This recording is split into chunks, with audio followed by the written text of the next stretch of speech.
Répondant à l'appel de la Fédération des femmes du Québec, les femmes de 161 pays ont participé en l'an 2000 à la Marche mondiale des femmes contre la pauvreté et la violence faite aux femmes.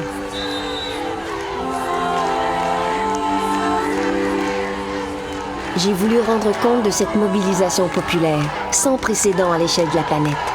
J'ai composé ce film avec les images et les voix des femmes en marche dans leur pays, faisant chorus pour un monde meilleur. Capire moça mamãe, capire, ela é moça mamela. Capire moça mamãe, capire, ela é moça mamela.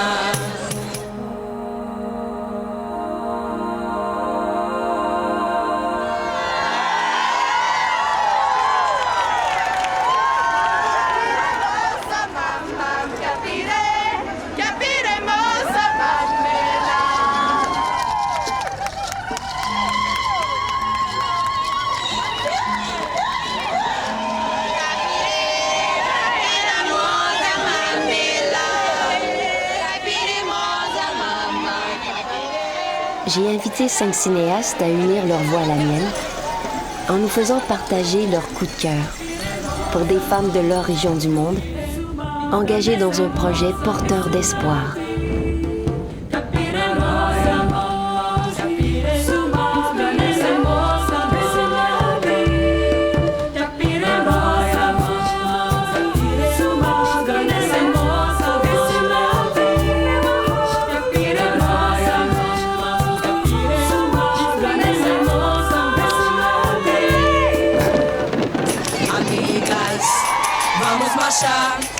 Chega de fome, pobreza e violência, amigas. Vamos marchar, cantando pro mundo a nossa irreverência é terra. Para gozar, maternidade, abortos seguros é vida. Pra navegar e saber eleger quem respeita quem aqui está. Vamos!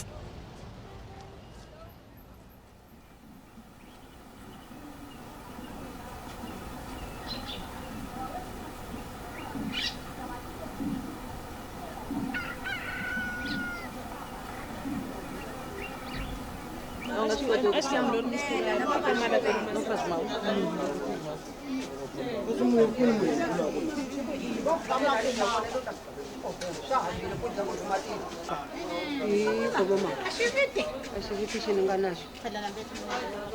Hi ta nyoxa swinene loko xanisi lebyi hi nga ka byona byi hela porque como hi swikarawa hi hanya ukarawa nambi hi dia 4 hi ta famba hi ya kone a ku yingiseteni ka roni ya lebyo para ku ta za ku hela a ku xaniseka loko hi nga na kona a mukhinyavezo hi rhwale ku tika khani mama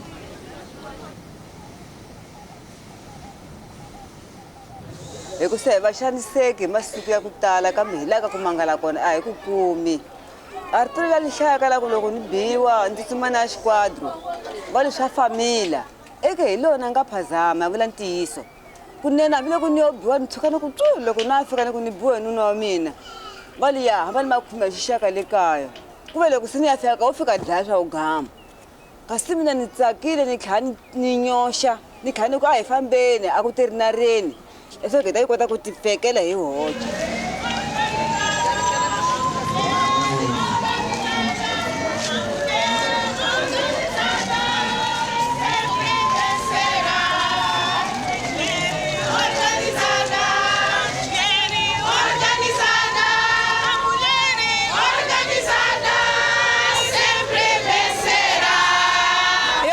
O governo e a sociedade civil vão ver que nós, as mulheres, estamos dispostos a acabar com a pobreza e com a violência doméstica.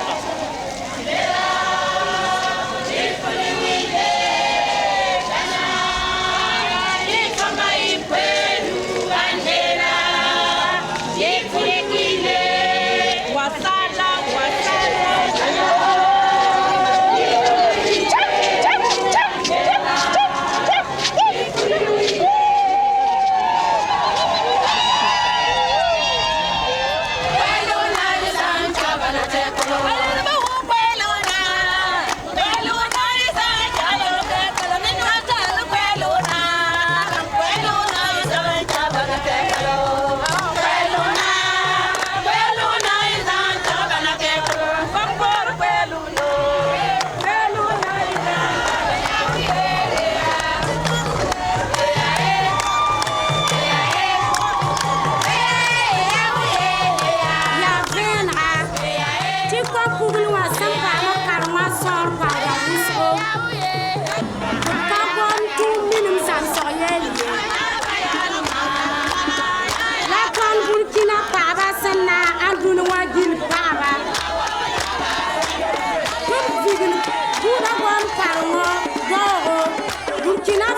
tembil bud fa ko baba karu yinga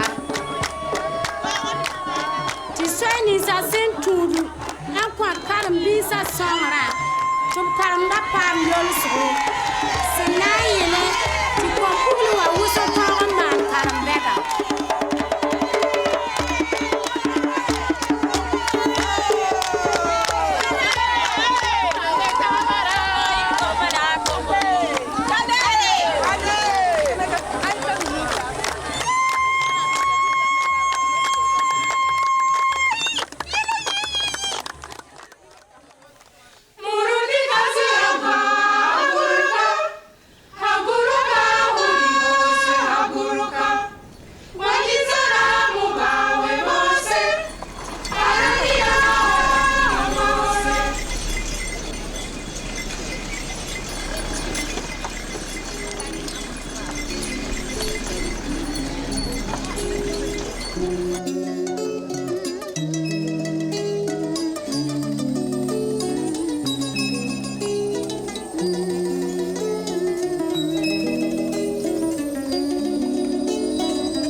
Je ne peux pas rester 2 jours sans avoir les nouvelles de Néné, comme elle aussi.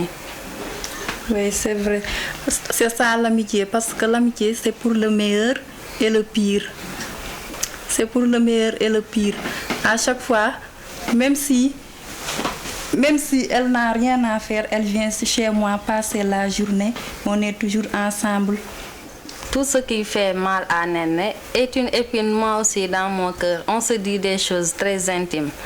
Pour tout expliquer, on a dépassé le cadre de l'amitié. Vraiment, actuellement, nous sommes des sœurs, des parents. Et nous souhaitons que l'amitié là continue, que ça soit éternel. Oui.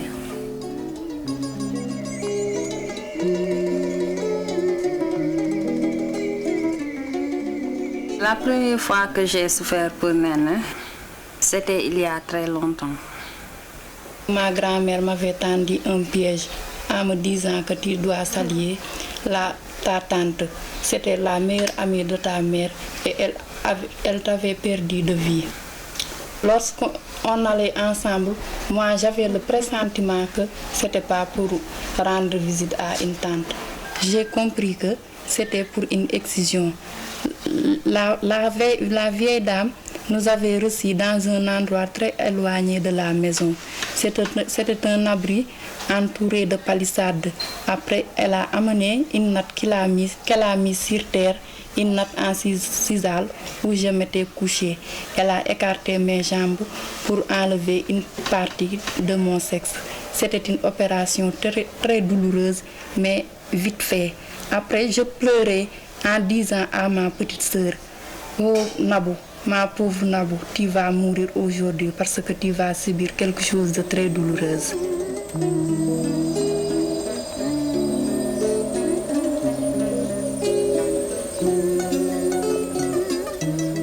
Au début, je ne comprenais pas. Je ne comprenais pas que c'était une opération douloureuse. Mais lorsqu'elle m'a expliqué, j'ai versé des larmes pour elle. La nuit, je ne pouvais pas dormir. Je ne cessais, l'image me venait en tête, voir Néné couchée et elle souffrait. Je n'ai pas pu dormir cette nuit-là.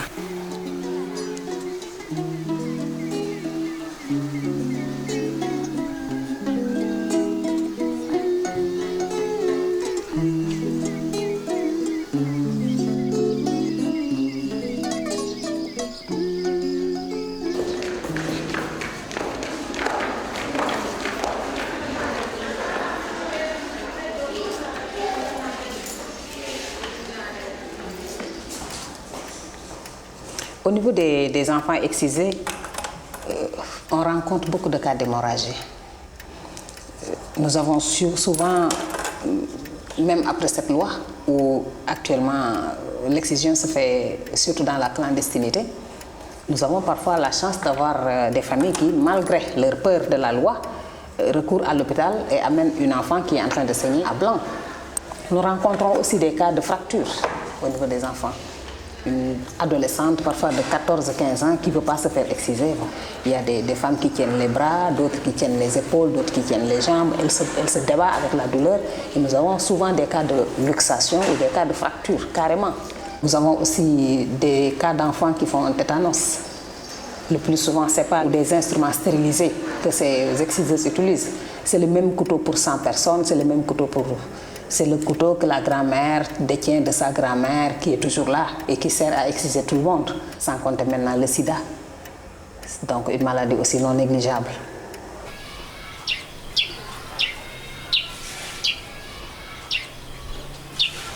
Lorsque je suis mariée, la première nuit que j'ai passée avec mon mari, ça n'a pas marché.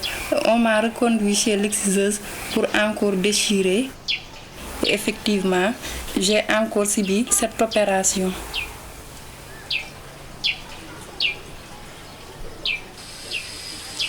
Pour moi, l'excision, c'est une pratique aussi qui permet d'enfermer la femme dans la maison, quoi. Parce que quand tu n'es pas excisé, tu ne pourras pas faire le repas ou bien autre chose parce que tu es impur, quoi.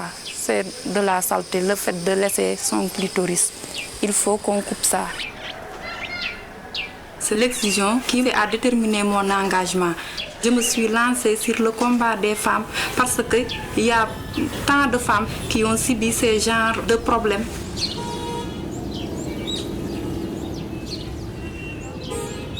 Je me suis mise à former des femmes au niveau de la maison, au niveau du quartier, à leur faire de l'éducation sexuelle, au niveau des adolescentes, au niveau des femmes plus âgées comme des fillettes plus petites. Et j'avais rencontré au cours de ces cours d'éducation sexuelle des femmes qui avaient un problème lié à l'excision. C'était un sujet tabou à Bourg, c'était un terrain vierge. Personne n'avait jamais parlé d'excision, personne ne s'était jamais dressé contre. Et c'est toute une communauté qui est là, qui fait de l'excision son tabou, qui en fait sa coutume. C'était pas facile de les approcher, d'en parler et de dire je suis contre. Il fallait donc faire une enquête au niveau de la population, avoir leur opinion sur le sujet. Nous avons donc recruté 10 jeunes, des filles comme des garçons.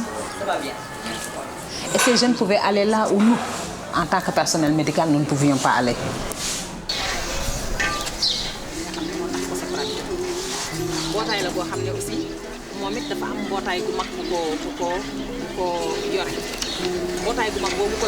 Et j'ai aussi parlé avec une jeune fille qui m'a dit que l'excision est indiquée par le Coran. Et à ma grande surprise, je suis allée voir l'imam. Il m'a expliqué que ce n'est pas écrit dans le Coran. C'est des choses qui sont pratiquées par des ethnies. Et cette pratique-là, c'est leur coutume. Donc ça n'a rien, la coutume et la religion n'ont rien de commun.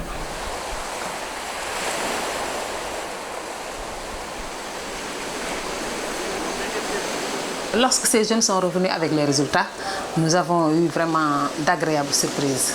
Parce que les résultats nous montraient que 70% au moins de la population de Mour était contre l'excision. Ça ne voulait pas dire qu'ils pouvaient dire que ces 70% étaient des gens qui étaient prêts à dire « je suis contre, je vais me battre avec vous ». Mais au moins dans le secret de l'enquête, ils ont pu dire ce qui est au fond d'eux, dire qu'ils sont vraiment contre. Même parmi les femmes qui l'ont subi, parmi les femmes qui sont obligées jusqu'à présent de le faire subir à leurs enfants, qui te disent je suis contre parce que ça a été trop dur pour moi, mais c'est une tante ou mon mari qui m'a obligée à le faire à mon enfant. Et c'est déjà vraiment encourageant pour quelqu'un qui veut commencer une lutte.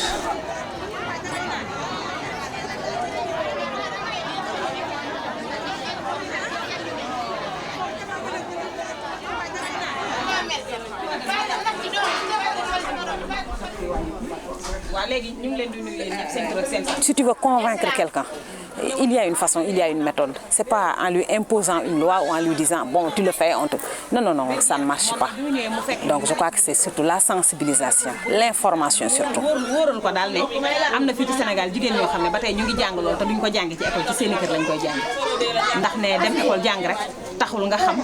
Une femme qui a assisté à nos causeries, qui est convaincue, doit à son tour maintenant servir de relais. C'est le but de nos formations. Quand nous avons un groupe de 20, nous voulons que ces 20 deviennent 20 relais. Chaque relais doit sensibiliser et convaincre au niveau de son groupe. Quand on est dans une réunion, j'impose aux femmes de prendre la parole, de dire, parce qu'il faut que les femmes connaissent leurs droits, connaissent qui elles sont. Connaissent qui elles sont. Comme ça va faciliter parce qu'on ne peut pas lutter pour quelqu'un qui ne connaît pas réellement qui elle est.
I'm here to see the Women's Circus because I always enjoy their shows. They always have in these really loud venues, in quarries and sheds, and now here we are down in Shed 14.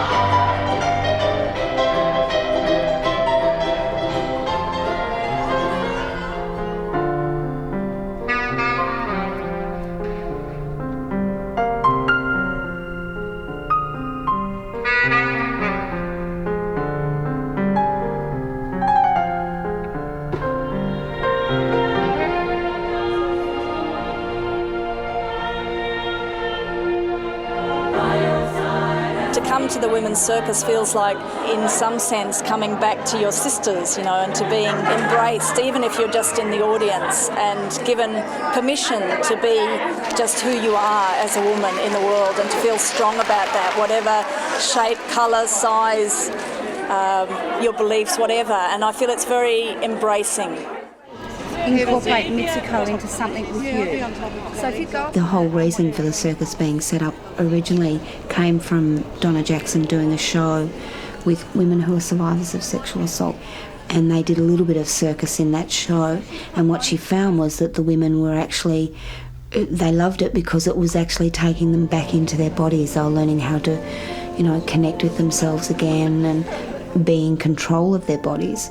So the circus is a safe place for women to explore that again. Before I joined the Women's Circus in 1992, I was still in a marriage which was dissolving, and I was at home full-time with my son and totally focused on my son. Before that, I'd had a number of jobs. I was an alcoholic, drank a lot, because I was incredibly shy, incredibly nervous, had very little self-esteem. As a child, I had been sexually abused. After a number of years in the Women's Circus, I'm a much stronger person.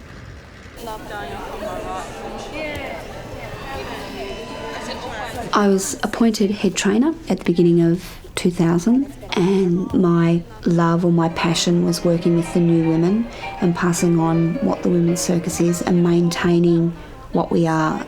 Sorry, just tell us when you're going to go down. We have a new women's group at the beginning of every year, and what that does is you sort of touch on all the different skills, but the main emphasis of that group is developing a sense of unity, a safe space, a place to explore, to take risks. That movement is a real sort of, and you're there again, ready to hop up, so it's kind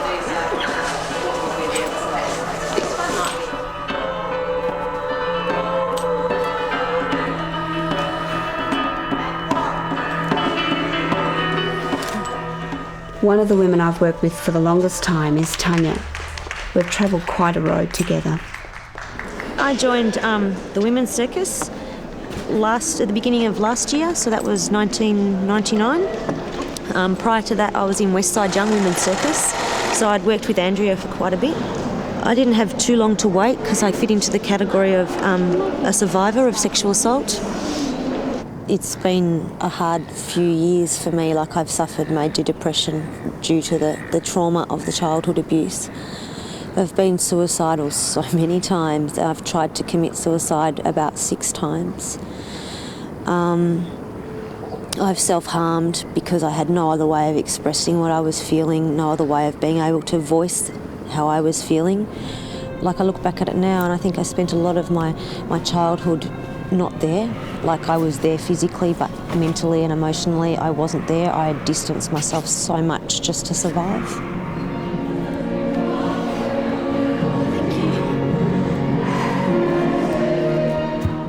Telling people that I'm a survivor is a relatively new thing for me. It's been something I've been doing over the last couple of years. I'd been in therapy where I dealt with a lot of issues, I guess in an intellectual way, but I still kind of lived outside of my body or lived in my head. And the circus actually offered me a way back in and opened a door that was an amazing journey for me.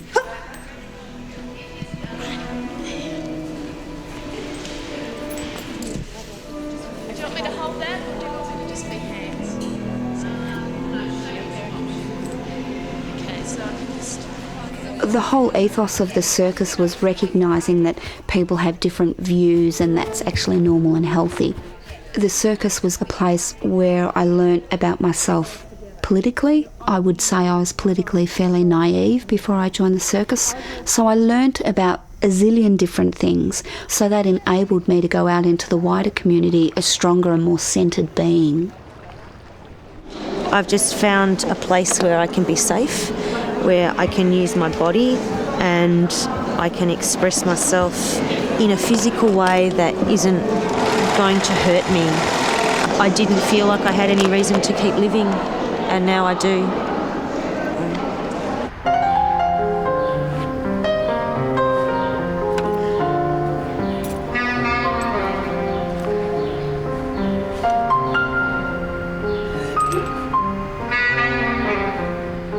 Aerial work for me has become a passion. Cloud swing allows me to be free, it allows me to fly, it allows me to be strong. It's like meditating, you know, a zillion things go through my mind. I'm just one with the gear, like I'm just, the cloud swing and I are just one.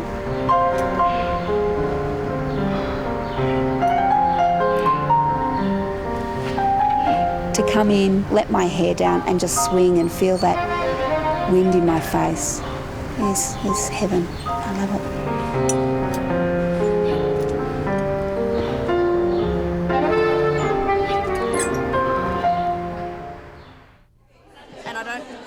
Everyone's really raring to go. It's been a long couple of weeks, all the rehearsals, and people last week were starting to get quite tired. But now, you know, it's here, the audience is here, front of house is here. It's all very real, and so that's really exciting. Also nerve-wracking, but mostly very exciting for most people. All right, we've got a full house. It's a sellout. Can we just have silence? Take a few deep breaths. Think of what it is you're about to do. Think of the beginning of the show and how it starts. When you go out there, I want you all to be quite quiet. and just try and relax on the way. Don't chitter-chatter and laugh to each other.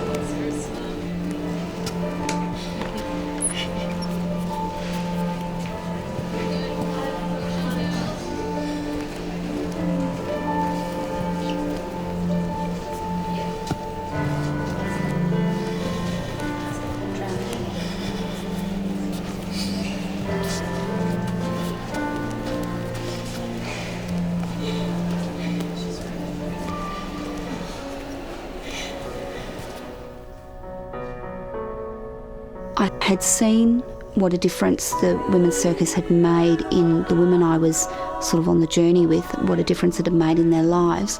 So as my skills as a trainer developed, I realised that that's what I wanted to do. I want to take this thing that's had such an impact on my life to a wider community and take the philosophy of what the women's circus is out into the community. It was my way of changing the world, I guess. I see what a difference it makes every day, and I love that. I love being part of that.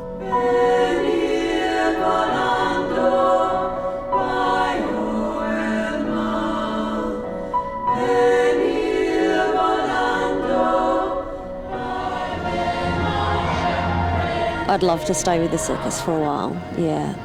Just build up my skill level and continue to build up my confidence and see where else that can take me. Like I've started working in schools, teaching Year 9 girls basic circus skills and talking to them about self-esteem and body image and domestic violence and incest and self-harm and things like that.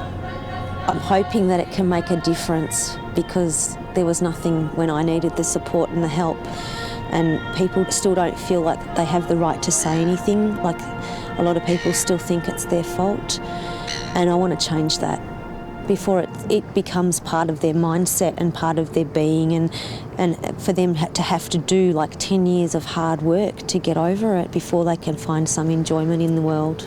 So I want to change that.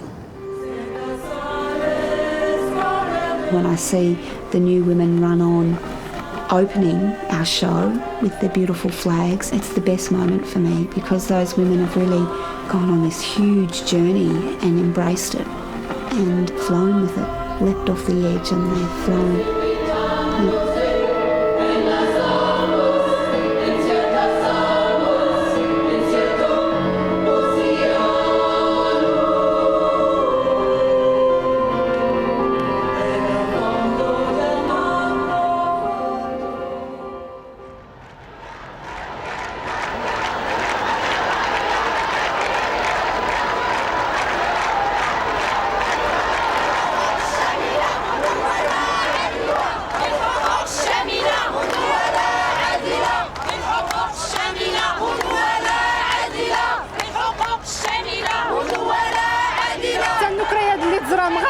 قاتين تنكرا نمسوا هذه السنه مزيغ المغرب اللي ضمن يقراوني مزيغ من جمعيه اسموني انت مزيغين المغرب هذا سميتيني ازرف نتمزك ليغال لو بارطاج دو باتريمون كونجوغال.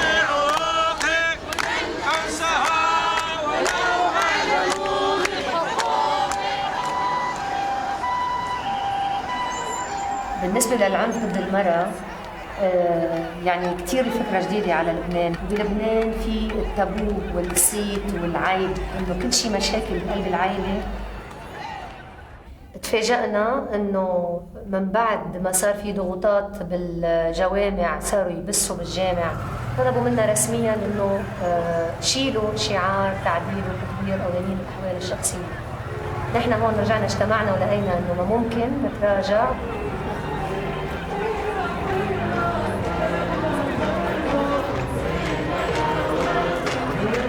بس طلعت الصرفة في إسلاميين متشددين فيهم ضد أهداف المسيرة، صار في عنا دفع نوعية الناس إنه نزلوا الرجال والأحزاب والجمعيات حقوق الإنسان نزلوا بكثرة لحتى يساعدونا اليوم. الديمقراطية في الحياة العائلية، تعديل وتطوير قوانين الأحوال الشخصية.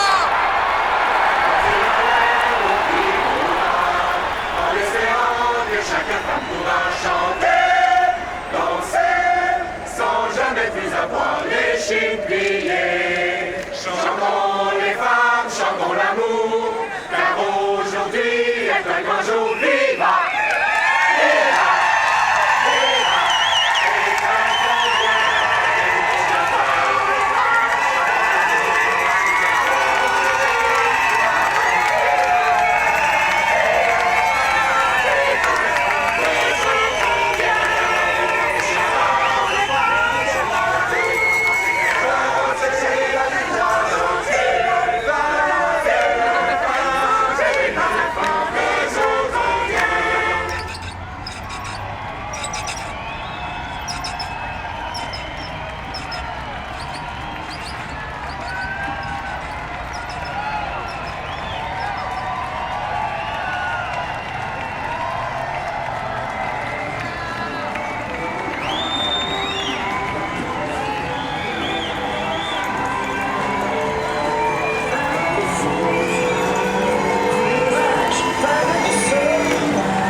Desde hace varios años tenemos el problema de las mujeres desaparecidas, que muchas de ellas desgraciadamente luego son encontradas asesinadas. La última mujer que tenemos desaparecida es Guadalupe Luna de la Rosa. Ella desapareció el 30 de septiembre.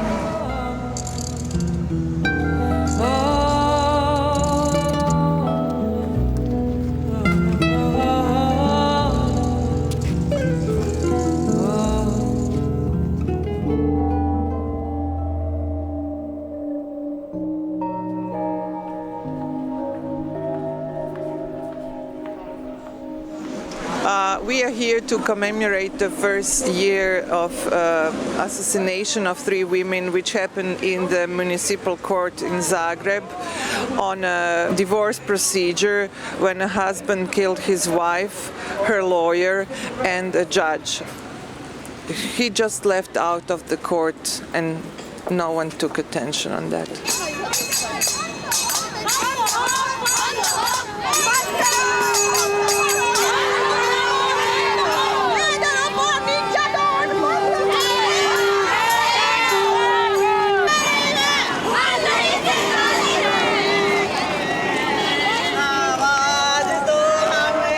महिला पर इतना अत्याचारी है कि हद से बाहर। बेटी के हमको पकड़ के 2 आदमी ले जाके बांध पर गंदा काम किया। तो हम इतने ने हम उठे, हमरा आया दौड़ के, तो हम कहा कि से चलो हम केस करेंगे। तो हम जाके केस कर दिए। अभी लड़े ला तैयार है। हम भीख मांग के लड़ेंगे, बाकी हम लड़ेंगे। डरना नहीं हमको दरोगा से, न सिपाही से, न मिनिस्टर से, न एसपी से, न बीडीओ से, कोई से डर नहीं है। उनके पैसा लेके उनके से लड़ेंगे। Everyday juge, avocat, greffier, travail toute l'argent, et bien comme yo dit non, comme yo dit en bas faut mettre justice. Yo fait petite moi violé, mon jeune garçon de 19 ans. Jodi a, mon petite même qui a 9 ans, que maman, que grand-mère. Moi demande tout le monde qui dans le pays pour nous voyager garder parce que j'ai un problème qui va finir dans le camp. Demandez-nous de regarder, comme justice, un jeune garçon de 19 ans violé maman. Je dis à mon poton petit pour lui, que maman, que grand-mère. Moi dis nous pas capable de parler parce que je n'ai pas de résistance. Moi demande un jour, ma campé pour me témoigner grandeur, bon Dieu, ça le fait pour moi. N'est qu'à déjà que ça va marcher sous le monde toujours. Lui madame, elle finit l'école pour la jeune moyen pour la prendre avocat pour le juger criminel. Juger criminel, yo, à bas impunité, à bas impunité, à bas impunité, à bas impunité, à bas impunité.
મારા સાસરી હું જોવા જઈ તો આ ભાઈ નહીં તને પછી જઈ મારી બેન રહેતા હતા ને તો તઈ જઈ નોકરી કરતા તો તઈ મારી બેનય નહીં મારી બેનય નહીં ને આય નહીં તો પછી તઈથી મને ડાઉટ પડ્યો કે આ બેવ નહીં એમ બેનને લઈને ભાગી ગયા હા 15 દિવસ જેવું સગી બેન છે હા સગી બેન ત્યારથી નાની છે હા આ બેબી મને રાતે કહેવા આવી ને તમે જાઓ ને એ લોકોને રોકી રાખજો ને તો એમ કે 12 વાગે એ લોકોના ફુલાર થવાના છે એવી રીતે આ છોકરી મને રાત્રે કહેવા આવી ત્યાં ભાઈને અમે બહુ સમજાયા કે ભાઈ તમારે શું કરવાનું છે તારે એમ કે અમાર તો બેવને મારે તો રાખવાની તમારા પાછળ આવી છોકરાને લઈ પાછળ ના જાય બોલાવવાનું પણ રૂબરૂ બોલાવો જમના સમજાઈ દીધેલી હોય ને ભાઈ તો તમે એ તો આટલી એમથી છોકરી છે એને હું બુદ્ધિ હોય કશી બુદ્ધિ ના હોય એવું ના બેન એને છે ને સોગન ખવડાય મહીસાગર પીવડાય પૂછો સોગને તો તમે બધી શીખવાડવાનું આમાં જરૂર જ નથી દગો કર્યો છે તો પેલી નાની તો છોકરી જ છે દગો કોઈ નહીં કર્યો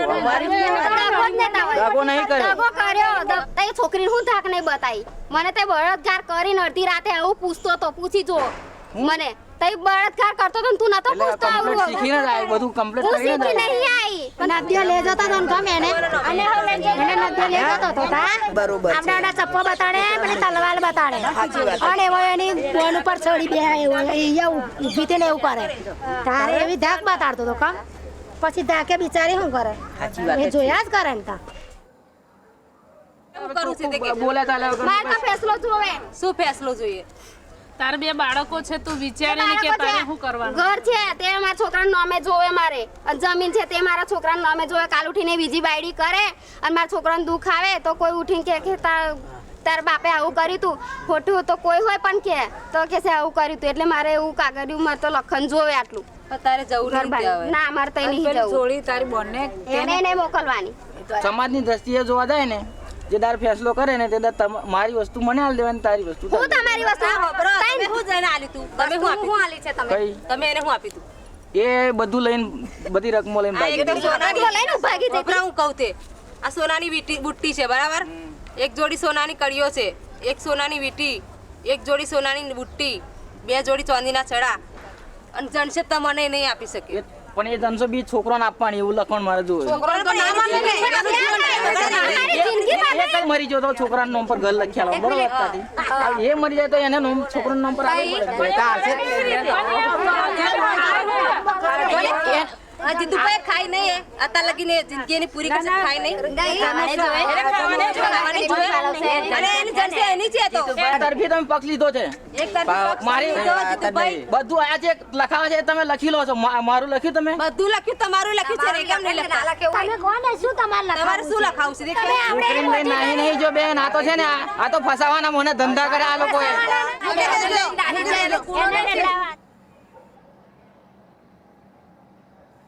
એટલે જે ભૂલ કરીએ તમારે બેનો કન માફી માંગવી જ પડે જે તમે ભૂલ મેં કહું છું કે મારી ભૂલ થઈ મને માફ કરી દો પણ મારા છૂટાછેડા આપવાના નહીં અને મારા ઘરે સંગઠનની બહેનો આવે અને એનું વાતનો કંઈક જે કંઈક એનો બી વાંક હશે અરે ભૂલ ના થાય એવું લખન કરીશું આપણે અને કોઈ પણ ગંગાન થાય નહીં એ બધું લખન કરીશું અમે કેવું લખન કરો એટલે તું તારે જવું હોય તો જવું તો નહીં જો હું મારી મેં અત્યારે લોકોના લુગડો વાસણ કરવા જાઉં છે અને હું જુદી રહું છે ને અત્યારે અને તમે હેડો તે દાડ આયા હતા ને મારી ઘેર હું જુદી બનાવીને ખાવ છે રોટલો એ જ મારી રીતે હું મારી મેં જીવી ખાઈ જઈ કે જુદું રહેવાય તે કે અને મારી મેં હું એકલી જ રહીશ અને લોકોના કપડા વાસણ કરીશ અને એવી રીતે જીવા માંગુ છું હવે હું મારે જવું તો નહીં ગંગા તો બાળકો માટે શું બાળકો માટે એ છે ને એનો બાપ બાળકો માટે નહીં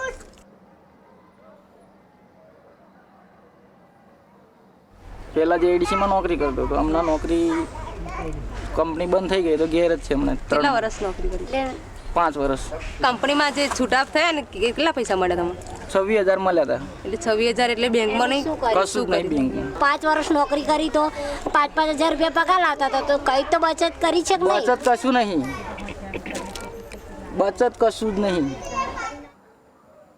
હવે આ વાતનો નિર્ણય લાવો એક ને એક વાતને આપણે પકડી ના રાખીએ ભરણ પસંદ કેટલું આપવાનું મારી પાસે તમને કશું નહીં જોવો તમને કહું તમે શું ખાશો મહેનત મજૂરી બેન મજૂરી કરીને તમારે પૈસા આપવા પડશે ભરણ પોષણ નહીં ખેતીવાડીમાં જો તમને કહું કોઈ કામકાજ છે નહીં હા તો કેટલા આપશો તે કયો જે મહિને આવે હા તો પણ બોલો ને એની ઉચ્ચક રકમ તમે બોલો કેટલા આપવાના તમને તો મહિનાનું નક્કી કરી નાખ 15 રૂપિયા મજૂરી ચાલે બેન બેંકની ચોપડીઓ છે ને બધી એમની કન તે મંગાવો પછી તમને ખબર પડશે ને નહીં બેન મારી પાસે પૈસો નહીં જો ના હોય તો તારી વસ્તુઓ જે હશે ને બધું જ અમે લઈ આવીશું બધું એ મારું ઘર છે ને એ બધું રાજ એ વાત કશી વાત બનતા તો નહીં મોના અને બનતા નહીં ચાલો તાઈ કરટમાં કેસ કરી દો મહિને 1000 રૂપિયા તમારે અમાર જોઈએ ગંગા માટે તમે નિર્ણય લાવવાનો કે જે તમને પણ નિર્ણય લાવવા માટે તો મેં ફરી આવ્યો છું કે મારે તેડી જવાની છે અને રાજી ખુશી છોકરાને લીધે રાજી ખુશી જે આવતી હોય આપણે લખાણ કરીને લઈ જવાનું પણ એ નહીં આવું પછી અમે કઈથી જો બેન એક વાત કહી દઉં અને હવે છે ને મારા ગામ ઉપર એ આવવાના જોવે આ કહી દીધું તમને મારા ગામ ઉપર આવવાનું નહીં માર તો તેડી જવાની છોકરાને મારો છોકરાની જિંદગી ખરાબ થઈ જાય એટલે લઈ જવાની ગંગા તારે શું કરવાનું છે મારે તો નહીં જવું ચાલો ભાઈ હવે એવી રીતે નક્કી કરો કે જીતુભાઈ તમારે ઘેર જશોદાબેન અને શારદાબા આવશે 16 તારીખે અને જે કઈ માહિતી જાણી લાવશે એના સંદર્ભમાં આપણે તારીખ કઈ તારીખ આ મંગળવારે 16 તારીખે લોકો આવશે જશોદા અને શારદાબા અને શું જાણી લાવશે એનું આયોજન એક તો એ લોકો જે તમારી બેંકની ચોપડી છે તે કેટલા પૈસા છે એ જાણશે બરાબર અને આ બધું જે કઈ જુઠ્ઠું બોલશે ને તો પછી જે કઈ ગંગા કહેશે ને એના પ્રમાણે નિર્ણય લેવાશે તમે હવે ગોળ ગોળ ફર્યા કરો ને એ ચાલે નહીં હા તો તમે વારંવાર બદલ્યા કરો છો તો આ તો હું તમે સમજો છૂટાછેડા કરી દો એવું કહું પણ ના એ એવું કહે છે મારે તો આવું નથી એટલે તમારે એને ભરણ પોષણ આપવું પડશે એટલે આ બે બહેનો નક્કી કરી આવશે કે કેટલું એને આપવા જેવું છે આવતા મંગળવારે એનું નક્કી કરીને ભરણ પોષણ બધે આપવું પડશે તમારે આ તો ફરી ક્યારે આવતા મંગળવારે એ લોકો 16 તારીખે આવવાના જ છે ને આવવાના જ છે ને સો એ લોકો આયા પછી તમારે આવવાનું મંગળવારે પછી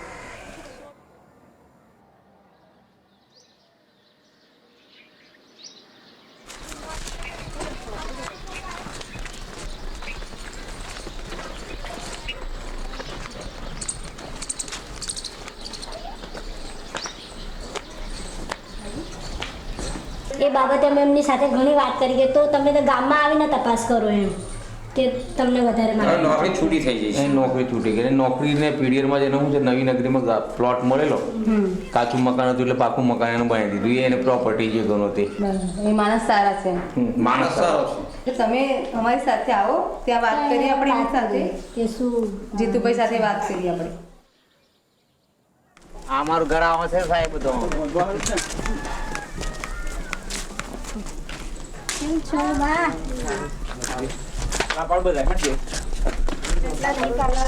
અમારું તો કેવું એવું છે કે શાંતિથી ઘર થતું તો સારું છે ચાલે એવું લાગે છે તમને તો પછી એ જ કડક છે કે આ કડક સ્વભાવ તો કડક એમનો હોત છે એનો શાંતિ એવું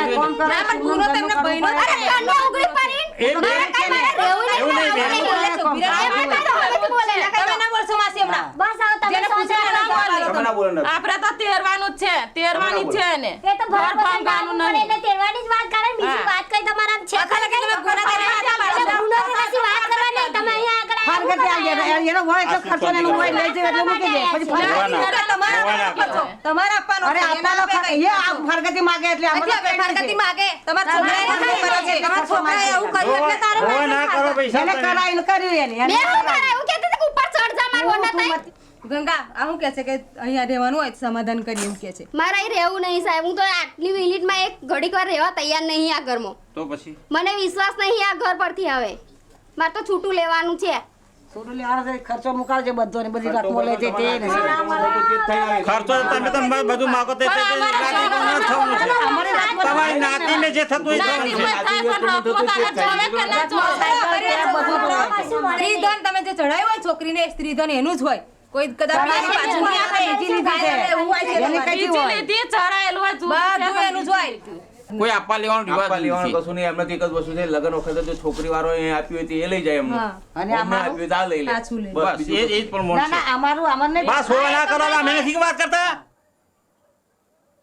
અમારે રકમો છે બધી અમારી વસ્તુ બધી જોઈએ સાયકલ હંગાતે જોઈએ માટે હંગાતે ના ના અગાવાલામાં એની નાત પ્રમાણે નથી કરવાનું આ તો નારી અદાલતમાં જ કેસ મૂક્યો છે એટલે નારી અદાલતમાં જ બધો નિર્ણય લેવાશે તો હું થોડું વાંચી સંભળાવું તમને કે આજ રોજ પાદરા નારી અદાલતની બહેનો ગામ પાટોદના ગંગાબેન જીતુભાઈ વસાવાના કેસના સંદર્ભમાં જીતુભાઈ અદુભાઈના ઘરે આવ્યા જીતુભાઈ પૂછતા જણાવ્યું કે તે બહાર ગયા છે અને તેમને સોમવારે આવવાના છે તેવું જણાવ્યું હતું અને ગંગાબેનનું સ્ત્રીધનની યાદી સરપંચશ્રીને આપી છે અને તે તારીખ 17/10/2000ના રોજ 5 વ્યક્તિઓ સાથે આવશે અને છૂટાછેડાનો નિર્ણય લેવામાં આવશે.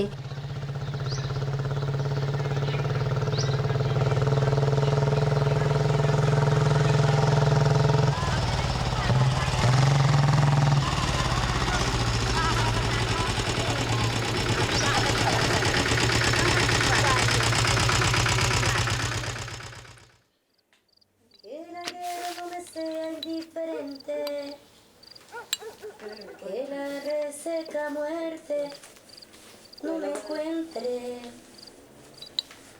vacío y solo sin haber hecho lo suficiente. Solo le pido a Dios.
Levantando una familia para la guerra y no estamos educando o no estamos siendo apoyadas para educar para la paz.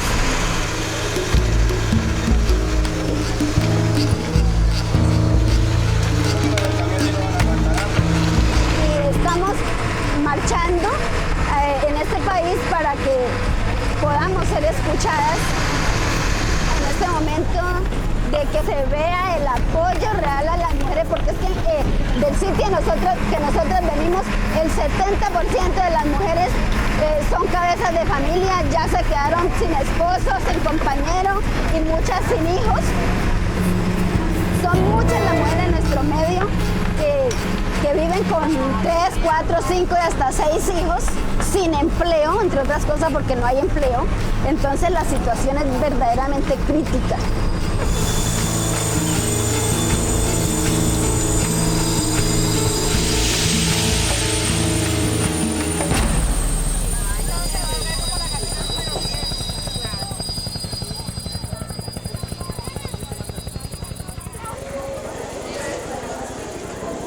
Departamento de Nariño, presente, presente, presente. Departamento de Nariño, presente, presente, presente.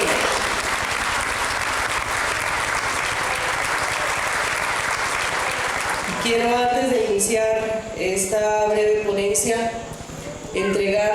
hacerle entrega oficial a la comandante Mariana Páez de una camiseta para que ojalá la porte y sea para usted un orgullo cargar la camiseta de la Marcha Mundial de Mujeres.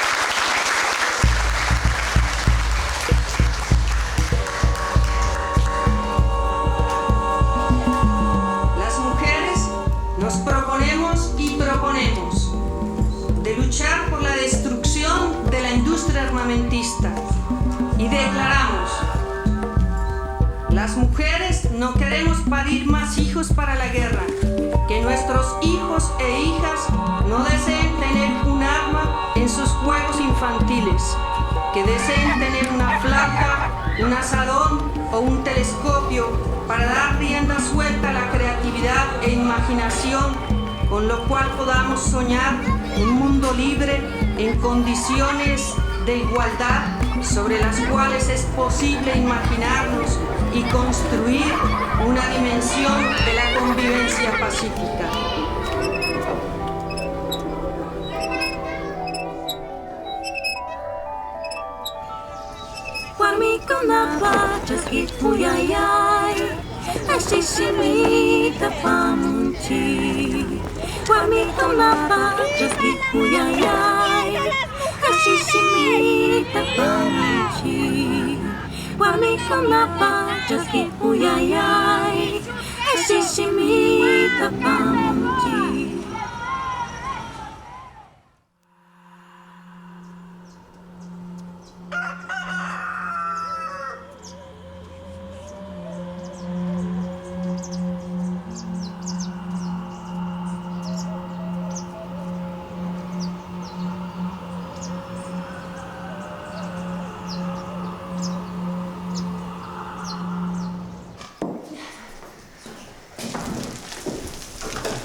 ¿Ir a coger café?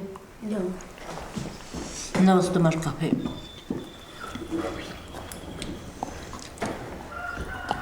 Hoy harás una sopita de frijol con verde, ¿no? Claro, a vos toca el almuerzo. Yo no voy a tener tiempo para dejar preparando. ¿Vos mismo harás? Yo recuerdo que mi mamá mataba cuyes, conejos o gallinas, ¿no? Pero solo en las fiestas, en las siembras, así nomás. Yo recuerdo que sabía estar con ganas de leche, pero mi mamacita un poquito me hacía probar y más iba a vender por la pobreza, ¿no? Si mi papá no nos quería poner en la escuela, decían que a las mujeres a lo mucho tenemos que entrar hasta un segundo grado o hasta que sepamos la firma y nada más.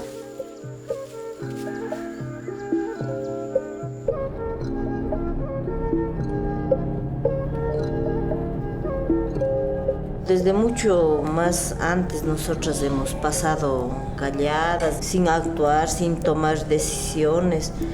Con el tiempo hemos ido mejorando las mujeres en nuestra participación. Queremos multiplicar para que haya más mujeres que estén formadas, que estén capacitadas, porque así nomás nosotras vamos a hacer ver nuestro poder también como mujeres, ¿no?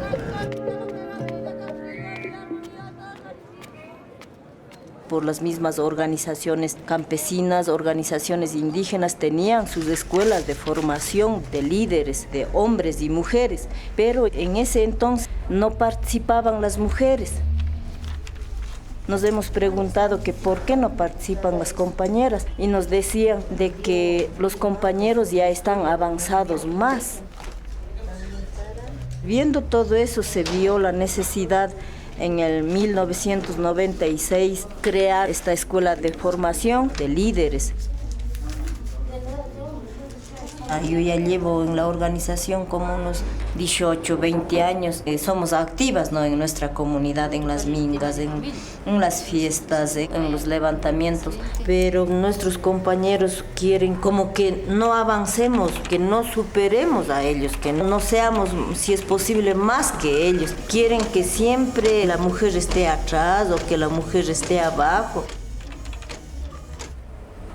Bueno, como ya viene marchando la escuela ya por 3 años y como tenemos ya la formación más sistemático, sostenido, pero no hemos tocado lo que es tema más familiar, más personal, no hemos podido dar tratamiento a esos temas, pero hemos tenido durante este proceso de formación dificultades.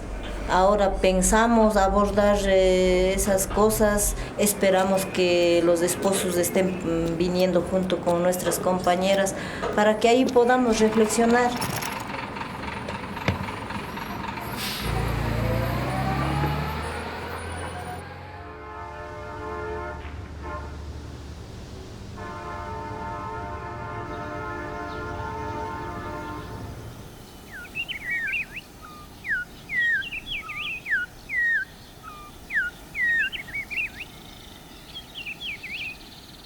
De los 4 millones de indígenas que son, y 2 millones somos mujeres, y de eso que estemos en formación permanente, unas 90 no es nada. Todavía nos falta de estar en esos cargos de dirección.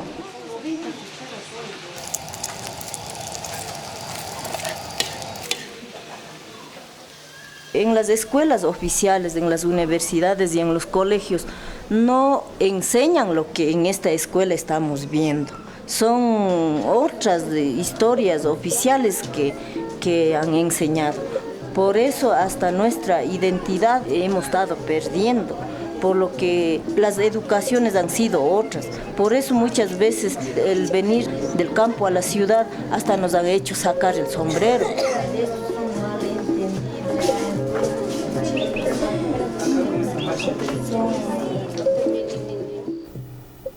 Me dijo que dejara. Yo le dije, bien, tú dejas tus cosas, porque tú no estás cumpliendo para que yo deje lo que yo estoy aprendiendo. Lo que yo aprendo es para servir a toda una comunidad, si es el caso, un cantón, una provincia. Y lo que tú estás haciendo no te sirve ni a ti mismo.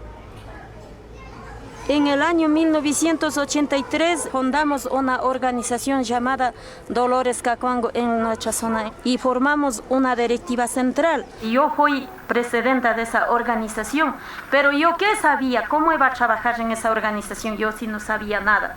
Yo no sabía ni quién era, cómo me llamaba, ni en dónde estoy. En el 94 que yo regresaba de Panamá, mi marido no quiso recibir a mí. No quiso dar respuesta a mí. Me dijo que otra mujer más linda yo tengo. Anda nomás.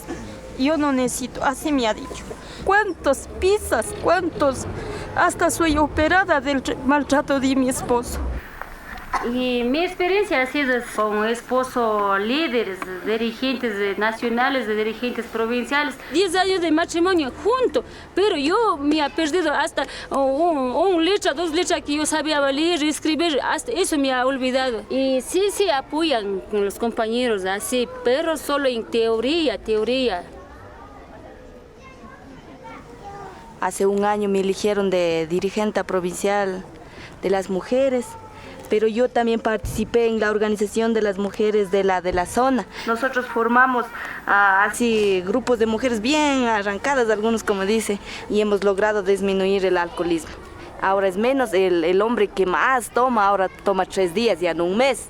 A pesar que ha trabajado cuántos años en dirigente, todas esas cosas, mi papá me puso al contra, que ya me mandó sacando hasta de la casa, que usted viene con otra mentalidad.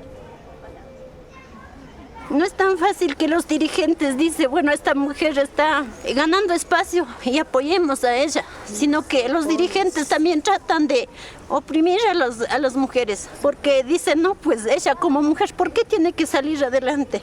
Y yo no he ganado ese espacio. A la mujer, cuando va a algún curso, no dice, esta mujer necesitará algo, necesitará apoyo moral, sino dice, no, pues la mujer buscará la manera de cómo irse, cómo movilizar, si tiene recurso, no tiene recurso. Pero cuando son un hombre dirigente, a ellos sí, movilización, todo el espacio que pueda. Yo creo que a todos los dirigentes y a todas las compañeras esperemos apoyarnos mutuamente. No solamente en organización, sino que a nivel a veces moral es que nos hace falta a las mujeres.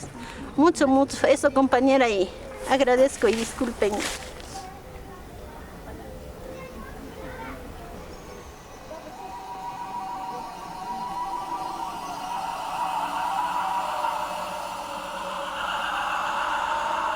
Ya las propias esposas no han podido conseguir, o sea, que ellos participen. Por ejemplo, mi compañero, mi esposo nomás, yo le dije, ahí está invitación, tienes que participar. Pero dijo, sí, voy a ir y no llegó. Se ha visto esa necesidad de ver en la escuela de que el problema de nosotras es más bien problema de ellos, ¿no?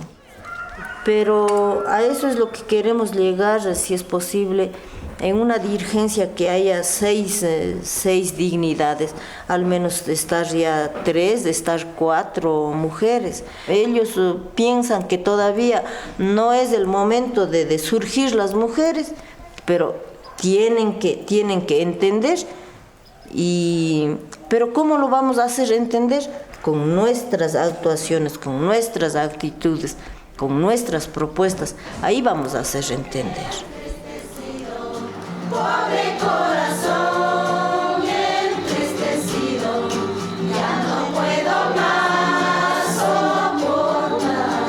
Al decirte adiós, yo me despido con el alma, con la vida, con el corazón entristecido, con el alma, con la vida, con el corazón entristecido, ya no puedo más soportar, ya no puedo más soportar.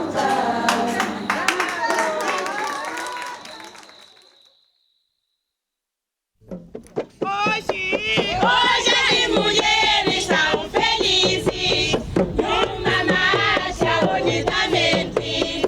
Amores dourados são capazes. Ai, é assim. Hoje as mulheres são felizes numa marcha unidamente. Amores dourados são capazes. Ai, é assim.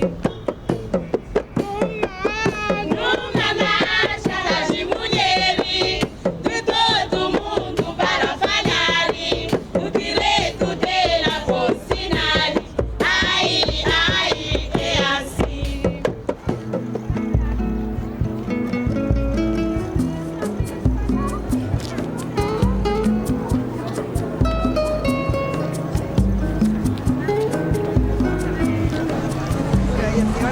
Eu vou explicar. Eu vivo morrendo de fome, o dinheiro que ele dá não dá para eu comer, nem manter meus filhos, escutou? Nem eu comprar um negócio para dentro de casa que eu durmo no chão, tá vendo? É sobre isso que eu venho ando nessa companhia dessas mulheres. Margarida, comida, jamais será vencida. Margarida, comida, jamais será vencida. A Margarida foi a moça que mataram pela luta do trabalhador. Ela era uma presidente. Ela lutava pelo nosso direito, do sindicato. Somos Margarida sofrida, mas somos Margarida que luta em defesa da nossa vida e da vida dos nossos filhos. Então nós vamos lutar cobrando preservação do meio ambiente, cobrando moradia, cobrando escola, saúde e educação para nossos filhos.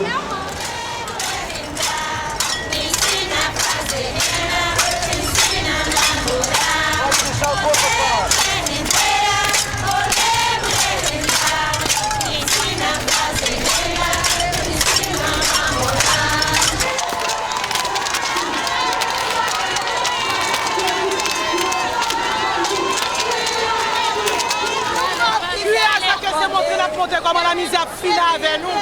Nous ne pouvons pas manger pour nous mettre là-dedans, pour nous faire petite nous, pour nous faire famille nous. Nous ne pouvons pas payer caille. Nous avons tout des problèmes. C'est ça qui est cuillère dans nous. Nous ne pouvons pas travail. La vie est chère pour nous. Cuillère sont symbole parce que ça fait ça. Les esclaves, nous sommes en Afrique, c'est avec qui nous avons mangé. Et puis sont symbole pour nous-mêmes haïtiens. Parce que nous sommes venus en Afrique, c'est notre qui nous avons mangé en Afrique. Sont symbole pour nous.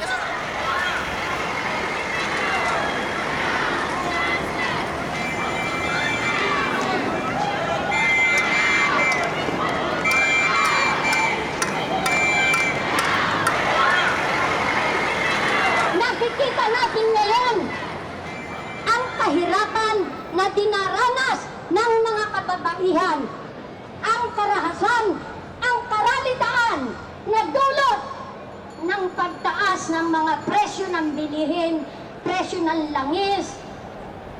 Halos ang kanilang pamilya ay hindi na kumain sapagkat wala na silang hanap buhay. Ito pa ay nakasasapat. Tama na! Sobra na! Malaya sila! Solidarité avec les femmes du monde entier!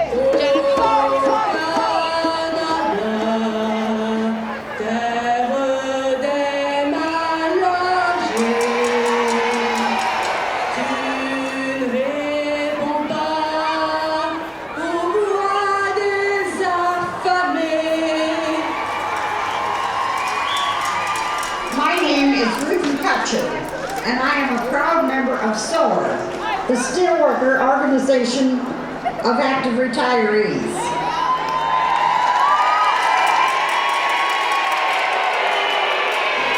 Most women work in lower-waged occupations and take time away from work to raise our children. Because of this, we have smaller employer pensions than men. We sacrificed for our children and our community, and we deserve to live our lives with dignity and respect.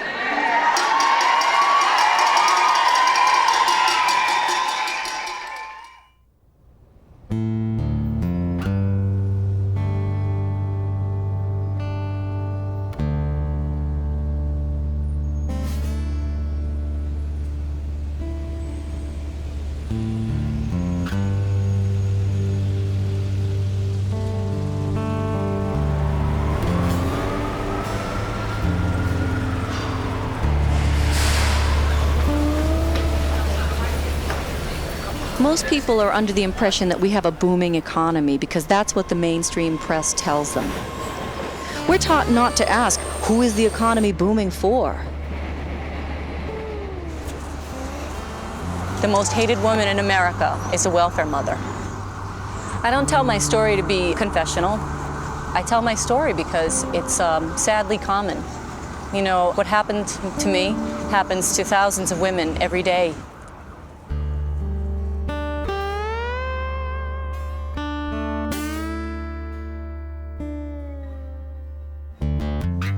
Well, as you guys know, our 15th anniversary is coming up, and so I thought that we could plan the issue for our 15th anniversary. Maybe we could go back over the years and look at the progression or the lack of progression women have made or the government has made in regards to welfare. But what do you guys think? Well, I think it's exciting that we've lasted 15 years. You know, a lot of groups haven't. Yeah. And it's been tough for low-income women to survive during that time. When I found Survivors, Inc., my life was so difficult because I left my son's father, who was really abusive to both of us. And I guess I sort of believed that in the United States, a woman could leave a man who beats her up. And I began to work as a waitress. And my wages there were $3.25 plus tips. And the cheapest childcare I could find at the time was $5 an hour. And I worked 40 hours a week, and with 10 hours of transportation, that was about 50 hours a week. I really believed I could work my way out of poverty. I really believed in the whole idea of liberty and independence and the rugged American spirit. I felt like I was a rugged American. So I was working, and my son was increasingly becoming more difficult, and he was diagnosed with autism. But also at the same time, I got an eviction notice because I couldn't afford the rent. And so what I did is I went to welfare for help. And they told me that I made too much money, and so that I would have to leave my job. And I was really shocked. I just never expected that they would tell me that I had to quit my job in order to get some help.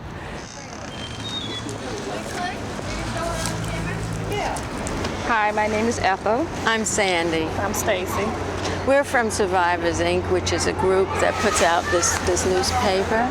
But we're here at the Welfare Department because we want to make sure people know their rights with welfare. My name is Francis, and I work with Survivor, Inc., and we come to the welfare office to give out information. Maybe this information can help you. I think they will, hopefully. Better than what I got in there so far. More than once, me and my children have gone without because welfare has turned us away. you know? And then Did you get food stamps? Did you no, get food I couldn't get They wouldn't even emergency give you- assistance. I couldn't get food stamps. I couldn't get shelter. I couldn't get child care. I couldn't get anything. They just turned me away. And now, being a single mother, my child's father is deceased, so I have no support whatsoever. What do you do? Where is there left to go? Now, you work, but probably your pay isn't enough to pay for child care and all your expenses, right? You know, think back and remember talking one time in a car. It was a rainy day, and Betty Reed Mandel just sat there as though I was the first person to ever tell her about how difficult life is on welfare. It was a lot of shame that was holding me back.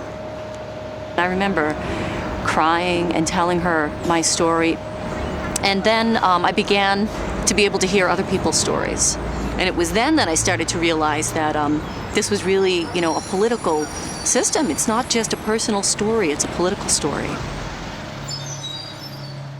The main reason they're cutting welfare is to get cheap labor. There was a study by the Urban Institute that showed that after welfare reform, the wages of the bottom third of the working class would fall by 12%. Hi, would you like a copy of Survival News? Sure. This is an international newspaper written by and for low-income and no-income women. We also have help from academics to get out the word about issues that affect our lives and impact our survival as families and as women. So I don't understand, what is the welfare reform? Well, welfare reform is called the Personal Responsibility Act, where there is a time limit for a family to stay on welfare. Nationally, it's 5 years, but Massachusetts is very punitive, and it only allows 2 years for a family to stay on what they call welfare. And that's when they have to work, they have to... Now, it doesn't matter if there's child care, so we have more latchkey kids now. And it doesn't matter if there's health care. They have to take those jobs, or they're not going to have any money at all. So and that's, what kind of jobs are those? Like, just whatever you can get? McDonald's, Filene's, right, anything that's minimum wage. A woman by herself making $8 or $9 an hour to take care of kids who grow, always having to buy them clothes and so forth. It's a lot going on, okay? And she cannot neglect her children. So to say that she can do other things, who is going to be watching her children who are already suffering from post-traumatic stress from a lot of Everybody's suffering from everything, you know. Well, if you're poor, you are suffering. I'm not. Otherwise, there's no definition of suffering, right? Some people are suffering. When I first read Survival News, I cried because I'd never seen a paper like it. I had never seen a paper that had stories of women with experiences like mine. I never saw a story written about a welfare mother that didn't shame her in some way. As I began to write for Survival News, I learned that the mainstream press in the United States is owned by 3 or 4 major corporations. And I began to realize what a threat to democracy that is. And that's one thing about, I think, you know, Survival News is that we are struggling to keep democracy alive. I saw your article. The reason why I'm homeless right now, I was with a man, my younger 2 kids' father, and the situation came to where it was life-threatening for me. He would come, he'd bust my windows out of my home. He's shot at me, he's whipped me with guns, he's even raped me, you know, and all this stuff happened in front of my kids. I left there to come up here to a better situation because I felt threatened. In my kids' life, I wanted to better their life. I don't want them to grow up and think it's okay for me to have to go through this because I seen my mother go through it, and it's not right. It's not right. You're really a strong woman, and you got to keep fighting. I have no shame in the situation I'm in. If I'm shamed about it, I'll never get any help, and people won't understand what I'm going through. That's right. So, and your children will learn from that. That'll make a difference to your children, too. It reminds me of a time when I was a kid in the 70s, and my mother wanted to leave my father, who was an alcoholic and abusing her and us. She packed us up, got us, you know, some suitcases, and walked around the block. And then we went home because there was no place for her to go. What's really upsetting, women are still going through this. That right now in this country there are more shelters for animals than there are for battered women and children, and welfare reform is making women have no choice but to stay with men who beat them. And I thought that, you know, the 70s, you know, with the feminism and Gloria Steinem and others in this country were about women being able to achieve independence, real independence, and not to be, you know, not to be imprisoned, you know, by poverty or by abuse. I thought that that was one of the points of feminism, for all women to be able to be free, the liberation of all women. Hi, Stacy. I met you yesterday at the welfare office. Yes. Glad to see you again. You said you came from Arkansas and it was warm there and you weren't prepared for the winter. No. We went to a thrift shop and got some clothes today. Thank you. Hi, I'm Linda. I'm with Survivors, Inc. Thank you. You're welcome. Hi, kids. Come on in. Okay. A lot of people in Survivors, Inc. are people who have been homeless and people who are on welfare and have moved off welfare, and we support each other, and we need community of women who have been in the situations and are also fighting back. A lot of these people, the government's Together we are a powerhouse. Yes. And we're about uplifting women, not tearing us down. We're already second-class citizens in this country. Well, you know, my favorite thing to tell people is we're not about raising hell, we're about lowering heaven.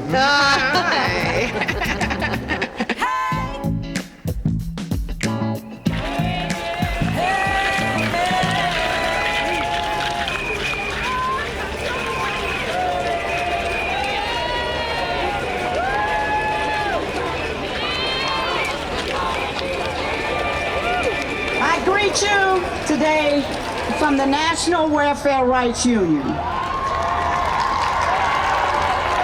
We're here today to join with the sisters throughout the world to end poverty in this world and let our government know that it is immoral for people in this world to be homeless.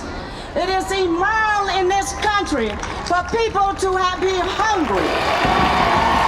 We must take the struggle today, not only to the UN, but we must go deeper and turn our governments upside down.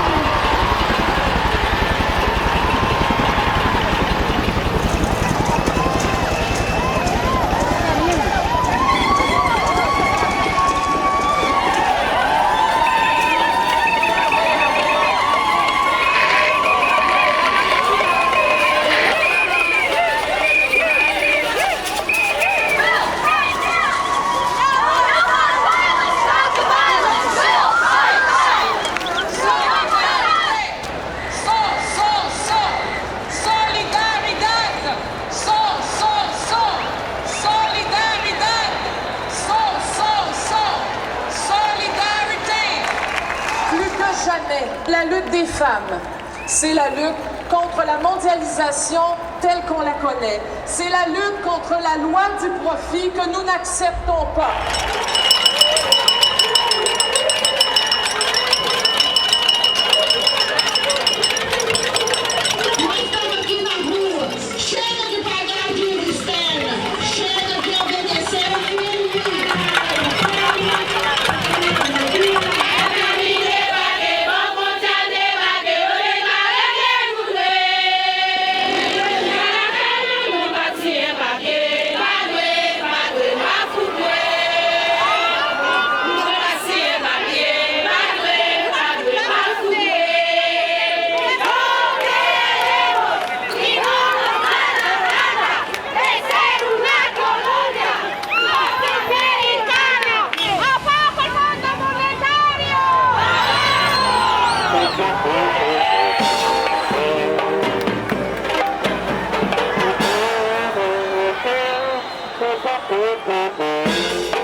Nous marchons réunis et dans le monde les femmes se lèvent. Pauvreté, exclusion sont ce que nos voix dénoncent. Il ne faut plus nous taire.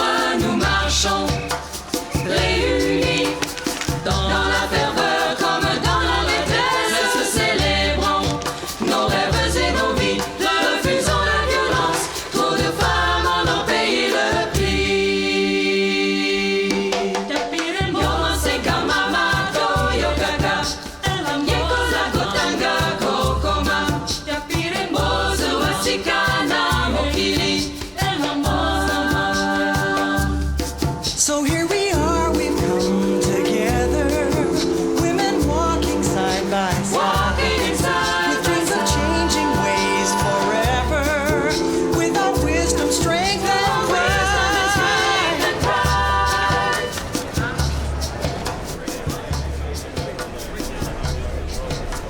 Nous sommes très heureuses de nous retrouver enfin après 2 grandes années de travail dans cette enceinte des Nations Unies.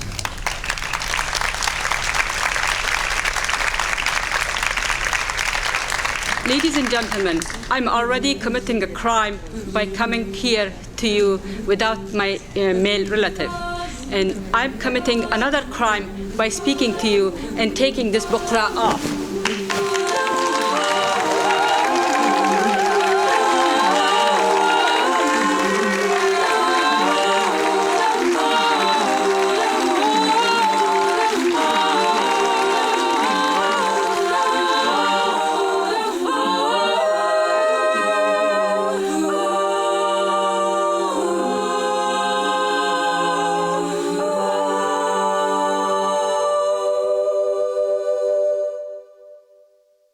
Somos mujeres.